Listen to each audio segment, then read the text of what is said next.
Tinatayang 1.2 milyong pisong halaga ng tanim na marijuana ang tinupok ng mga operatiba sa tuloy-tuloy na isinasagawang marijuana eradication sa bayan ng Kibungan, Benguet. Ang detalye ng balita mula kay Patrolwoman Ronalyn Layaw. Patuloy na papaisin ng kapulisan kontra ilegal na droga.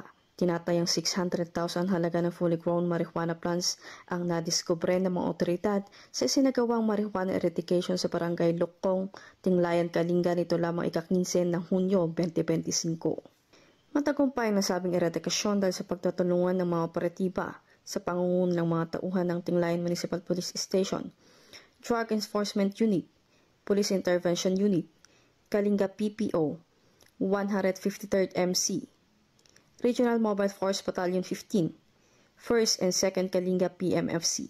Ayon kay Police Colonel James D. Mangili, Provincial Director ng Kalinga PPO, nagresulta ang operasyon sa pagkakadiskubre ng 3,000 piraso ng fully grown marijuana plants sa isang communal forest na tinatayang may lawak na 300 square meters at may standard drug price na 600,000 pesos.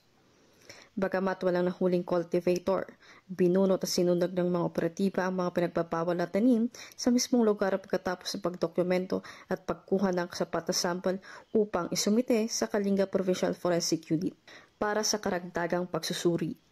Ang matagumpay na operasyon ay patunay lamang na pambansang pulisya ay kaisa sa pagpapaiting ng kampanya kontra ilegal na droga bilang pagsuporta sa adhikain ng kasalukuyang administrasyon tungo sa isang bagong Pilipinas. Mula dito sa Baguio City, ako po inyong PNN correspondent, Patrolwoman Layaw, Alagad ng Batas, tagataguyod ng Balitang Pulis. Maraming salamat, Patrolwoman Layaw.